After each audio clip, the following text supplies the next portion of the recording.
Senhor, precisamos que Tu fales conosco, porque Tua palavra é capaz de já agora enxugar todas as nossas lágrimas. Ela é capaz, ó Deus, de nos abraçar e nos consolar onde quer que estejamos, seja o tempo que for, e é capaz também de dessedentar as nossas almas, satisfazer as nossas vidas em Cristo Jesus. Então fale conosco, precisamos ouvir a Tua voz, Senhor, em Cristo Jesus. Amém. Interessante, irmãos, o primeiro versículo: vi novo céu e nova terra. Vi. Eu me lembro do profeta Isaías no capítulo 6, no ano da morte do rei Uzias. Eu vi o Senhor assentado num alto e sublime trono. Ou seja, quando a nação parecia desgovernada, quando tudo parecia perdido, eu vi um supremo regente no céu, disse o profeta Isaías. Agora João, numa pequenina ilha, quando ele está asfixiado pelos problemas, pelas lutas e privações, ele diz que ergueu os olhos e viu o céu sem limites, sem nada para cerceado, um lugar amplo, novo e pleno. Novo céu, nova terra. Se Isaías viu o governador do universo, o profeta e apóstolo João vê o lugar que Deus preparou para nós. E tudo isso é reconfortante, é consolador, porque este irmão está numa ilha, num lugar de muita dor e aflição. Ele está numa colônia penal romana, e ali, bem no meio da sua angústia, ele enxerga o remédio, o alívio para todos e em todos os tempos. É um livro muito poderoso, irmãos, porque este livro começa numa ilha, mas as últimas revelações do livro apontam para o céu, um lugar de plenitude. E eu gostaria, nesta noite, de tratar com os irmãos e aprendermos sobre este lugar de plenitude, para falar para você e para mim que esta visão do céu, ela é consoladora. A esperança tem esta propriedade, irmãos. A esperança tem o poder de trazer o futuro para o presente. Aquilo que é por vir já está dentro do nosso peito, nos consolando em todo o tempo. Vamos observar 3 motivos, porque a visão do céu, a visão dos planos e propósitos de Deus para a sua vida, para a vida dos seus entes queridos, para a vida daqueles que já partiram no Senhor, porque a visão do céu nos reconforta quanto a essas verdades. E o texto diz 3 motivos. O primeiro motivo está aí, no versículo 1 e 2. Vi novo céu e nova terra, pois o primeiro céu e a primeira terra passaram, e o mar já não existe. Vi também a cidade santa, a nova Jerusalém, que descia do céu da parte de Deus, arrumada, ataviada, preparada como noiva, adornada para o seu esposo. O primeiro motivo que João apresenta para consolar a todos nós é a afirmação de que o mar já não existe. Está aí. Pastor, então no céu não vai ter mar? É isso que João está dizendo aqui? Irmãos, João está apresentando uma figura, uma metáfora, uma comparação. E todos que leram em seus primeiros dias destes escritos entenderam o que João está dizendo. João está dizendo que tudo aquilo que o mar representa para eles não existe. E o mar representava o que, afinal? Lembremos novamente. Este irmão está numa ilha, cercado por problemas e privações, tudo por pregar o amor de Cristo. Era a grande missão deste homem, como é a grande missão da igreja. Entretanto, bem ali, ele está impedido de reencontrar os cristãos de Éfeso, onde ele por tanto tempo morou instruindo aquela igreja. Ele está privado de ir aos cristãos de Jerusalém. Ele está impedido de encontrar a sua parentela. Ele está afastado de todos e tudo que ama. Porque o mar representa para ele um banimento, um afastamento, uma cadeia geográfica. E ele está dizendo exatamente isso. No céu não existe saudade. Não tem nada que mais agulha a nossa alma e ferroa os nossos corações do que esta palavra indefinível.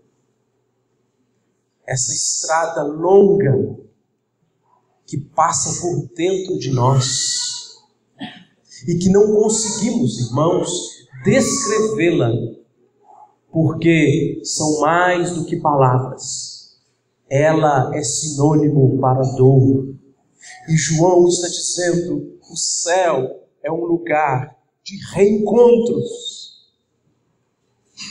É importante pensarmos nisso, porque João descreve o céu num lugar de plenitude, mas ele não diz o que tem lá.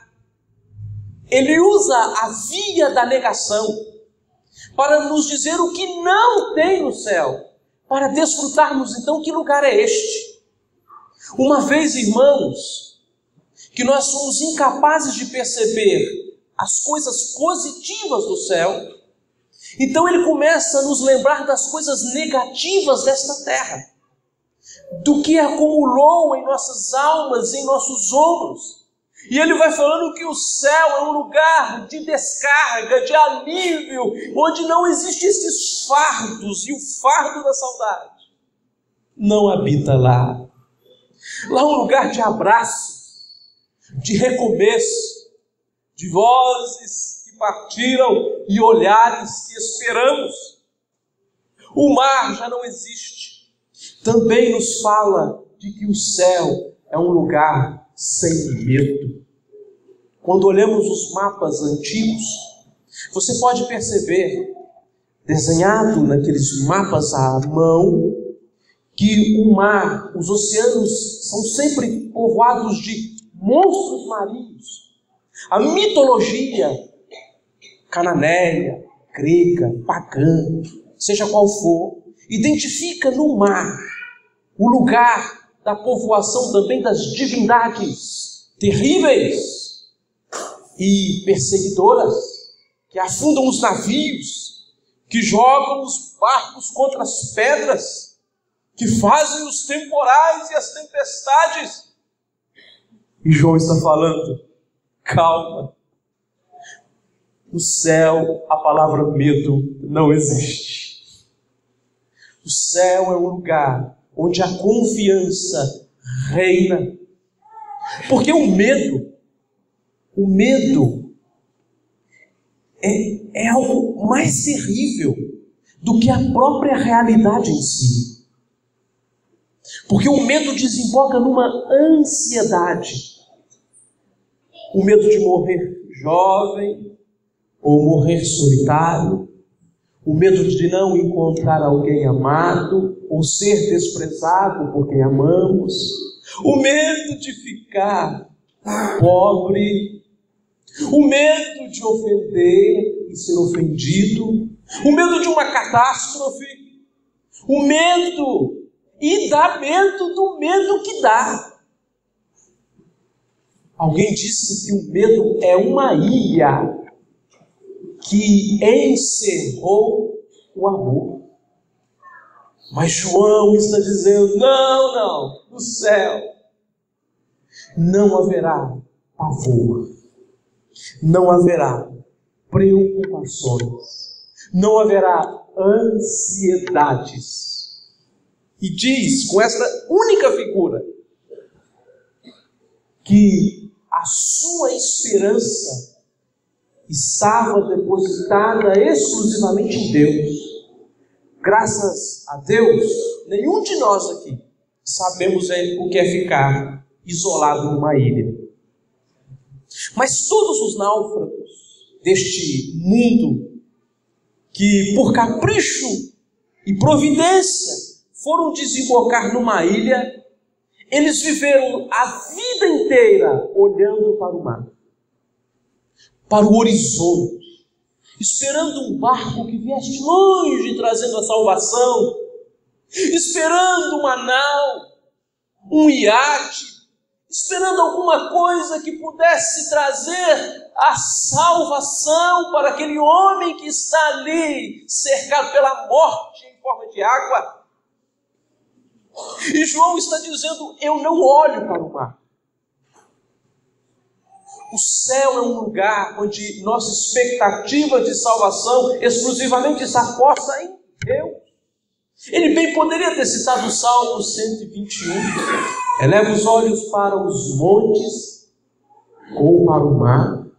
Mas de onde me virá o socorro? Meu socorro vem do Senhor, que fez os céus, a terra, o mar e tudo que existe. Sim, irmãos, a visão do céu é consoladora, porque nos ensina exatamente isto. O mar já não existe lá, para uma figura que afirma, não há saudades, não há temores e não há desespero. Eis um lugar preparado para nós, lugar que já podemos desfrutar desde o primeiro dia que encontramos com Cristo Jesus. Cristo Jesus é o céu em nossos corações. Mas ele diz mais, o céu não é um lugar apenas sem mar. O céu também é um lugar sem lágrimas. Versículos 3, 4. Leiamos aí. Acompanhe comigo. Então ouvi grande voz vinda do trono dizendo, eis o tabernáculo de Deus com os homens. Deus habitará com os homens. Os homens serão povos de Deus, e Deus mesmo estará com os homens, e lhes enxugará dos olhos toda lágrima, e a morte já não existirá, já não haverá luto, nem pranto, nem dor, porque as primeiras coisas passaram.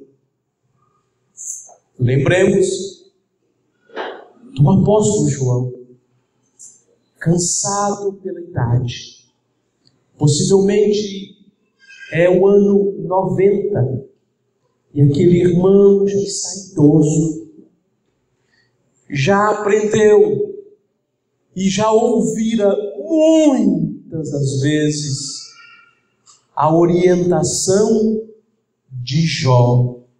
Deus deu e Deus tirou, bendito seja o nome do Senhor. Quantos no dia de hoje, irmãos, neste dia das mães, estão embargados, porque não privam do abraço e do regaço de sua ente tão querida. Todos nós, mais cedo ou mais tarde, experimentaremos o gosto amargo deste dia.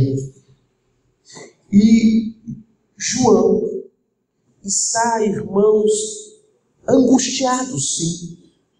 Mas quando ele olha para o céu, para aquele lugar que Deus reservou para a igreja, ele fala que é um lugar sem lágrimas, sem tristeza, sem luto, sem pranto, sem dor. Ele já havia perdido a dona Salomé e o seu Boanerges. Ele já havia perdido a irmã Maria, sua mãe, por adoção. No início da igreja, ele recebeu a notícia de que o irmão dele, companheiro de pescaria, Tiago, fora decapitado em Jerusalém. E notícias iam chegando uma após outra. Paulo, Pedro morreram em Roma. Mateus, Filipe, Matias, André, Marcos. Este ancião ouviu tantas vezes a notícia de alguém muito amado que se foi, que partiu. E agora ele arranca forças da alma para afirmar o que o próprio apóstolo Paulo diz em 1 Coríntios capítulo 15: onde está, ó morte, a tua vitória? Onde está, ó morte, o teu ferrão? Tragada foi a morte pela vitória. Graças a Deus que nos dá a vitória por intermédio de nosso Senhor Jesus Cristo. Ele está dizendo, irmãos, o céu é um lugar sem tristeza. É um lugar sem gosto ruim na boca e sem aperto no coração, para onde os nossos entes queridos já se foram. É para lá que caminha a igreja do Senhor. Eu não sei se a igreja caminha para o céu ou se é o céu que caminha para encontrar conosco. Eu só sei que por enquanto os nossos olhos lacrimejam de emoção ao saber que Deus tem um plano perfeito para nós. E Ele diz exatamente isso. O céu é um lugar de plenitude. E a visão do céu me consola porque o mar não existe, a morte não existe lá e a sede não existe também. Versículos 5 a 7 dizem assim: e aquele que está assentado no trono disse: eis que faço novas todas as coisas. E acrescentou: escreve, porque estas palavras são verdadeiras. Disse-me ainda: tudo está feito, está consumado. Eu sou o Alfa e o Ômega, o princípio e o fim. Eu, a quem tem sede, darei de graça da fonte da água da vida. O vencedor herdará estas coisas, e eu lhe serei Deus, e ele me será filho. Irmãos, não tem nada pior do que a sede. Por isso, bem-aventurados os que têm fome e sede de justiça, porque serão satisfeitos, dessedentados. Sim, irmãos, o céu é o lugar onde todas as injustiças ficarão para trás. É um lugar de satisfação, onde o próprio pastor, supremo pastor, que nos guia às calmas águas, nos levará tranquilamente para o lugar do regaço, o lugar da satisfação, do gozo e da felicidade. Sim, queridos, é um lugar de satisfação total e plena. Quando diz o céu não existe, ele está dizendo exatamente isso: o Senhor é o meu pastor, nada me faltará. Quando ele diz que não existe sede no céu, é isso. Não há sede. Não há nenhuma ausência de satisfação. Não há um dia sequer que nós teremos um desejo não realizado na alma. Quantos desejos aí, querido irmão, que nunca serão satisfeitos com nada que este mundo possa produzir. E o que está sendo dito com esta expressão, que o próprio Cristo nos dará a beber da água da vida, é um suspiro, todo gozo, toda alegria, toda paz, toda satisfação. Aprendemos nesta noite, nesta leitura, desta parte do livro do Apocalipse, que o céu é um lugar de plenitude. E podemos ser consolados por estas verdades. Mas eu quero concluir com o irmão, lembrando a você uma coisa. Me lembrando esta verdade. Lá no capítulo 21, no versículo 14, ele diz assim: a muralha da cidade tinha 12 fundamentos, e estavam sobre estes os 12 nomes dos 12 apóstolos do Cordeiro. A primeira coisa que ele diz aqui é: arriscaram o nome dos meus irmãos desta vida pelas perseguições, pelo calor da Inquisição romana, mas ninguém pode arriscar o nome destes apóstolos, dos planos e projetos de Deus. Embora, irmãos, muitos entes nossos tenham sido tirados do rol da vida, jamais ninguém poderá tirá-los do rol da vida eterna. É lá que interessa para todos nós. E é por lá que nossa vida é pautada e conduzida pela convicção de que somos mais do que vencedores por meio de Cristo, o nosso Senhor que nos amou. Outra coisa, eu queria que você se lembrasse disso. Nós ainda não sabemos o que é um lugar sem saudades. Não sei. Nós não sabemos o que é um lugar sem lágrimas. Não sei. Mas nós sabemos o gosto da água da vida. A água da vida é algo que nós já bebemos aqui, irmãos. Cristo Jesus diz: quem tem sede, vem a mim e beba. Porque do meu interior, segundo a boa interpretação, o Espírito Santo fluirá para vocês e descedentará, satisfará a alma de vocês para sempre. Ele disse à samaritana: quem beber deste poço voltará aqui amanhã, mas quem beber de mim e jamais voltará a ter sede. Eu não sei como é um lugar sem saudades, eu ainda não sei como é um lugar sem lágrimas, mas eu já sei o gosto da água da vida. E o nosso conforto se baseia nessa verdade esplêndida de que está disponível para cada um de nós o beber de Cristo quantas vezes quisermos. Meu amado irmão, meu querido, que nesta noite sejamos consolados não pelaquilo que apalpamos. Sejamos consolados não aquilo que podemos ver, nem com aquilo que podemos ouvir, mas sejamos consolados pelo Espírito Santo que habita em nossos corações e já flui a partir dele graça e mais graça para este povo que é conhecido como povo de Deus. O céu em nosso coração. Aleluia. O céu já está no seu coração. Cristo Jesus.